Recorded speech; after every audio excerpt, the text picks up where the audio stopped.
Granny, welcome to Naworth House. I'm doing my most loathed garden job, which is trimming the wisteria. Always a rather hazardous business.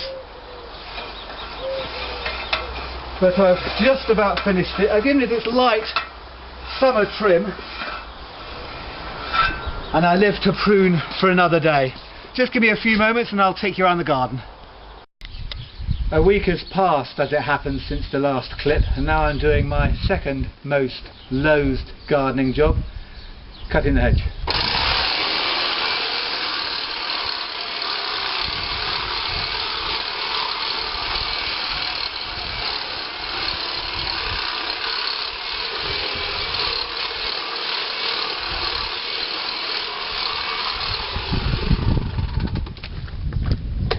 It's slow and laborious and heavy work, especially on a day as hot as today, with temperatures due to hit about the early 80s Fahrenheit. So I have two scheduled stops, one for beer and one for ice cream. I have hits and misses in the garden every year. One monster hit every year is the strawberries, which grow in great abundance. In fact, I shall eat no other fruit for another month now, and I'm particularly glad for the last couple of years to have the assistance of Pollyanna as chief strawberry picker, and Netto, and that is probably the bigger part of the job, as she's demonstrating. We shall perhaps pick a quick strawberry, just give us a view on the flavour for this year's crop. Quick polish, whoops, try again. Delicious. Fantastic. I'm so sure your garden is just as parched as ours, but you probably don't have in the garden such an able tennis player as Pollyanna. Look at her. She should be in the Wimbledon draw next week, I think. Superb skills. Whoops, a daisy. Nearly flicked the cameraman. This is a real rarity. Both children working in the garden at the same time.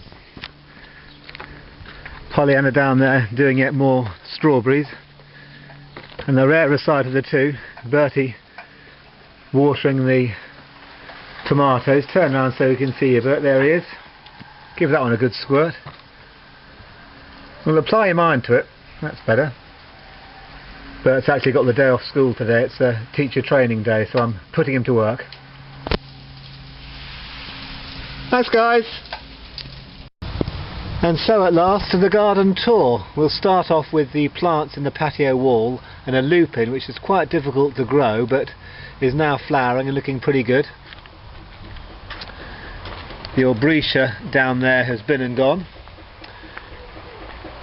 This large plant does bear some good purple flowers, or not many in evidence at the moment.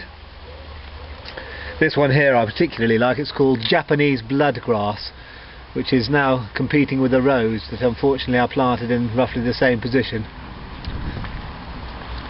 This thistly one is coming good. This yellow daisy had a bit of a battle with the slugs, but has come out of intensive care and is making reasonable progress. That's called a Hercarella. That's a huge hosta, always goes mad, grows every year. And over here is a daisy that has resisted the slugs because of this copper band you might be able to see at the bottom, which the little blighters can't climb up. And there are some patio roses that always do well.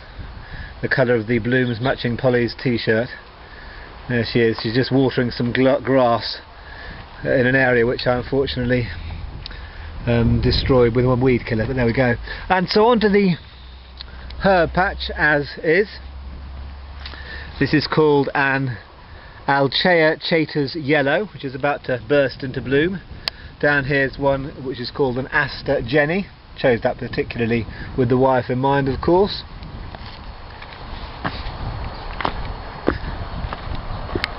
And the herb patch, the herbs are mainly gathered in this area of the patch. You can probably recognise some of them there. Parsley and tarragon, mint and oregano. And on to the main event, which is the vegetable patch. And this year in particular, this little fella down here,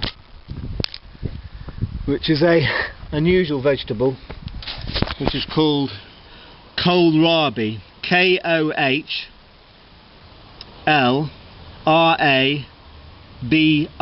Kohlrabi. Looks a bit like a Sputnik, with all sorts of strange protuberances. Apparently it tastes like a cross between a turnip, a potato and a cabbage, so we're looking forward to trying that in due course. Got some Lollo Rosso lettuces there, some sunflowers coming along well at the back. The trusty old runner beans. I always think of Dad when I put the sticks in at the start of the season. He used to enjoy that job. Down here is what looks like spinach, but which is actually what's called Swiss chard, which turns into a very leafy green that is full of nutrients and that you can steam. Down here are these strawberries, which grow in huge number. And lastly, on this side, we have the sweet corn.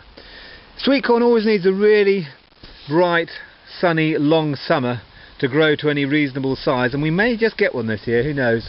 At the end are potatoes, which I haven't grown in the past because normally the leaves all die and wither about this time of year. These potatoes seem to be lasting the course, so I'm cautiously optimistic we may have more than just half a bucket of golf balls, which is normally what the harvest amounts to. And then finally on this side we have the raspberries, which again, like the strawberries, come on strong every year.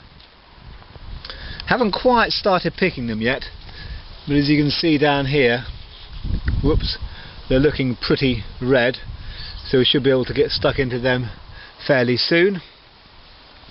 And then finally and briefly into the greenhouse to show you the tomatoes, which are having a bit of a mixed season. Down here is a rare strain called Indigo Kumquats, which are these sort of plum tomato shaped toms, which are black and purple. And there's one in the corner there which hasn't really grown very well. It's rather stunted because it's positioned beside a broken pane of glass in the greenhouse, which I didn't have repaired before the season started. So there you go. That just about completes the tour of the garden for another year. It's looking quite good. Plenty of sun for it. Perhaps need a bit more water, but Pollyanna is particularly good in that respect.